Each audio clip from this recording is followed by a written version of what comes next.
L'estadi municipal del Mas Oliva ha estat l'escenari escollit pel Consell Esportiu de l'Alt Empordà per dur a terme el circuit comarcal de Cros, estadi que s'ha convertit en una pista d'atletisme per on han passat els més de 700 estudiants de primària dels centres educatius rosincs. En el cas de Roses, la prova ha estat dividida en 3 dies i cada jornada ha estat dedicada a una escola diferent. Això és degut a que el Consell Esportiu ha tingut d'adaptar el format de totes les seves activitats a la Covid. En edicions passades, el circuit comarcal de Cros es duia a terme fora de l'horari lectiu amb la participació de més d'una vintena de centres educatius de la comarca, però aquest any, per complir tots els protocols i mesures de seguretat, s'ha traslladat a l'àmbit escolar. Sempre havíem realitzat el circuit comarcal de Cros amb 5 jornades en les quals ens trobàvem els dissabtes al matí en un municipi d'aquí de la comarca i ens ajuntàvem totes les escoles, entitats, clubs d'atletisme, etc per realitzar la prova i tots junts. Aquest any, amb la situació actual en la que estem, ens hem reinventat i hem formulat aquest nou format per tal de que les escoles de la comarca i els nens de la comarca puguin participar.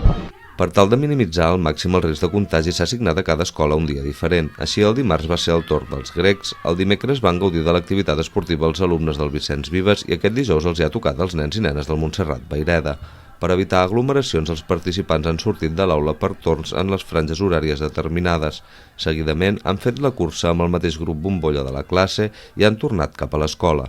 El circuit comarcal de Cros, així com totes les activitats organitzades pel Consell Esportiu, tenen l'objectiu de promocionar l'activitat física en edat escolar, tot treballant valors positius com el treball en equip, l'acceptació, el civisme, el respecte, la tolerància o la comprensió, i també són el complement perfecte per l'assignatura d'educació física, ja que a l'etapa de primària aquesta només es fa 2 hores per setmana de primer a tercer i 1 hora i mitja de quart a sisè de primària. És complicat el tema de que facin molta activitat física perquè et trobes amb moltes distraccions com són les consoles, la televisió, són moltes activitats que són sedentàries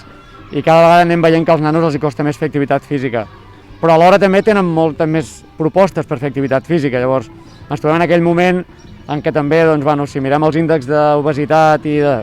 de sobrepès que ens marca l'OMS, doncs estem molt per sobre del que hauríem d'estar a la realitat. Llavors, l'OMS ens recomana que els nanos haurien de fer un mínim de 60 minuts d'activitat física al dia i jo crec que no hi arribem. I una de les bones solucions seria, per exemple, ampliar les hores d'educació física que es fan a les escoles i que podries assegurar una mica que es fessin aquestes hores d'activitat física que ens recomanen. El recorregut pels escolars nascuts entre el 2013 i 2014 ha estat de 500 metres, el dels nascuts entre el 2011 i 2011, que seria categoria benjamí, ha estat de 1.000 metres i la distància que han tingut de córrer els més grans, nascuts entre el 2009 i 2010, ha estat de 1.500 metres.